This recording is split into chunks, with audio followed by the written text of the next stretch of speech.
Ayong adlaw mga master. Yan, so hatag lang tag gamay na idea no sa mga bago pa nagamit aning kabir. Kani mo itong explain sa inyo no kung sa ako ni pagbutang dire sa atong kabir.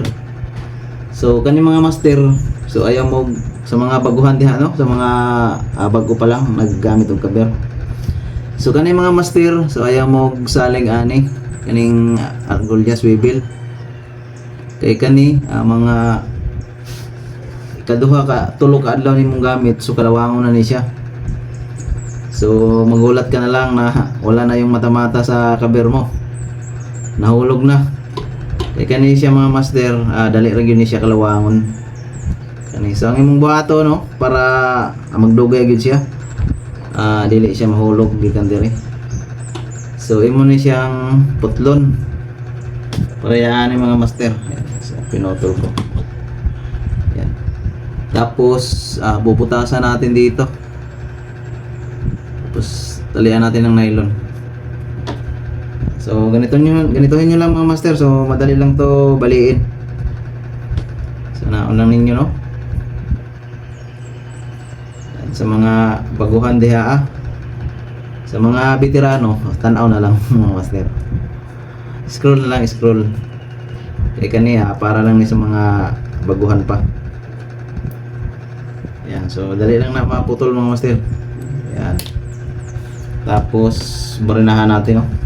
Huwag mo ibarina na ingani. So bagal lang mo uguan. Alam mo rin na gamay, tapos itusok niyo diha. Yan.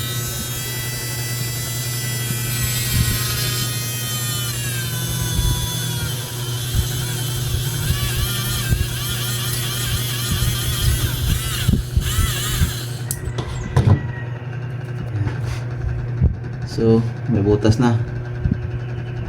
So, lagyan natin ng nylon. So, yung nilagay kong nylon ay number 10.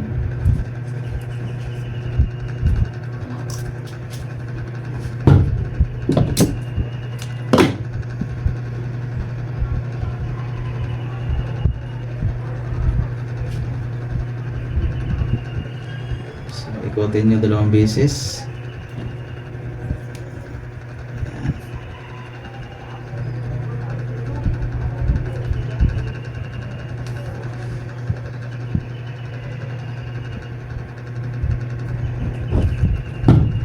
So kani siya, tibay na gyud siya, di na siya maputol mga master.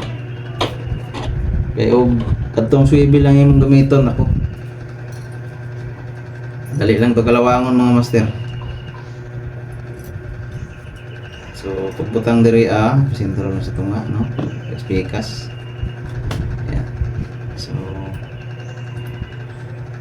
ganyan yung pagkalagay natin sa mata-mata.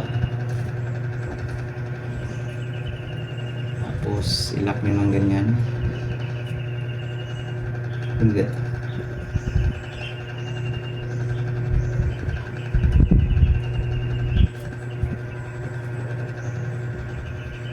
So ganun din dito sa kabila.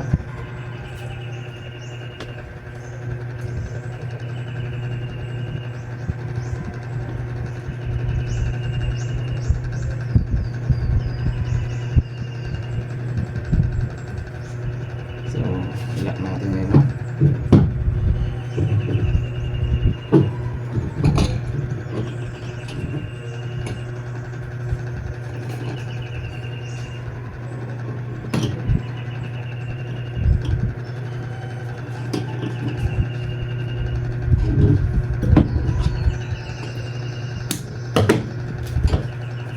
Yan. Yan mga master oh. Cover natin. So ganito kasi mga master, madali lang siya punasan no. Pag yung ganito yung style mo. Yan, so punasan mo lang siya dito ng tuyo. Tuyo ng mga basahan para hindi na siya iilaw. So yan yung niya, purpose. To kaya ganyan yung pagkakabit natin. Alright, so yun lang. Sana nakatulong sa inyo mga master no. Sa mga baguhan diha. So yan lang ninyo pag kabit ng inyong mga kuan mata-mata. So mo na atong mga bagong design. So kani shape na ni karon kaning upat ka buok. Right. Yun lang, sana nakatulong. Yan, God bless.